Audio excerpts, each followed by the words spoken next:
Jarra jirtu ilmaan Oromoo akkam fayyaa keessanii maaltu na fide beektanii irraa waa takkatu na fide iyyuu inni san maalidha har'a yeroo namoonni walirratti nama duulchisan arka'anii maaliif jennaan namoota kana sababa isaanii isaanumaaf isaan qofatu beeka waa tokko arkaa ture tibbana warroonni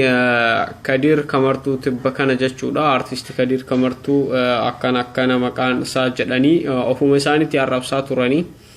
amma immoo deebi'anii Birraa Gammadii fa'atu akkana godhee Birraa Farhaan jedhanii Birraa Gammadii jechuun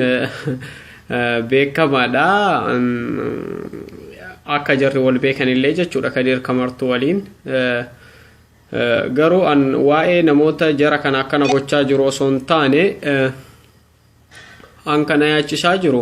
warroota achi jala deemtanii komentii gochaa jirtan komentiidhaan jara kana mormaa jirtan maaliif jennaan jarri kuni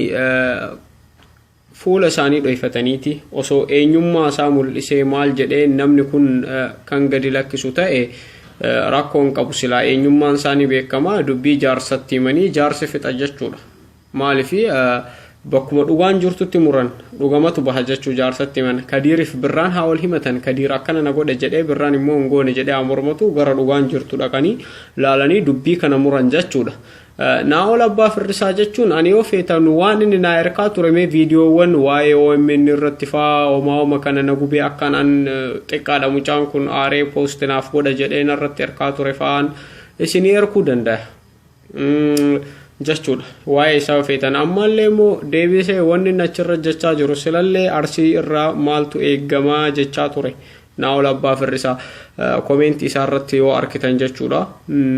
kana jechuun maal jechuudha arsii fi harargee waliin rukutu jira jechuudha mucaan kun waa'ee Birraan eenyu jedhuuf immoo tibba kana immoo nama isa beekurraa immoo dhugaan jiru immoo ifa isiniif baha jechuudha Birraan eenyu yoo jettan fakkeenya yeroo Nuhoo Goobanaa dhukkubsatetti Amiin Huseen Kadir Kamartuuf Nuhoo Goobanaa dabalatee weellistoota kana walitti fidee dalaysiisuudhaan Nuhoo Goobanaatiif nama qarshii hangana jedhellee himu garuu waan san dhiyeenyatti quban qaba tureeyyuu koonsartiiwwan dhiheessanii nama galii galcheef jechuudha Nuhoo Goobanaati nama artistoota kana akkana qarqaaru tahee Birraan akkamitti waan akkanaa dalaga dargaggeessa mucaan kun jechuudha kanaafu dubbii sobaati jechuudha namni waan kana godhu kun eenyummaa isaa ibsee haa dubbatu yeroo sana bas eenyu akka ta'e isallee waan beeynuuf waan san jaarsotaan tahii waan akka akkaatiin irratti dubbachiisuu dandeenya inni immoo deebi'ee kana jechuun immoo yaa ilmaan Oromoo laala nuti akka nuti sammuu keenyan hin guddatin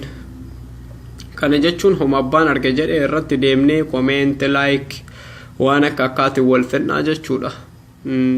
kanaafuu gabrummaa sammuu keessa jirru kana keessa haa baanu abbaan waan akka akkaa irratti ooftu kana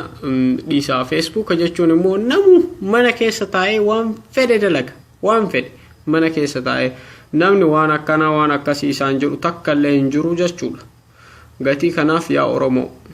komentiin baasinaa irratti hin kenninaa nama sana irratti isiniif galee kanaafuu jarri kun warroota Oromoo diiguu Oromoo wal dhabsiisuu yaadni isaanii yaada negatiiv ta'e guutuun isaa mee gaaf takka Naa'ol Abbaa Firrisaa waan poozitiiv ta'e takka poosti godhee beekaa laata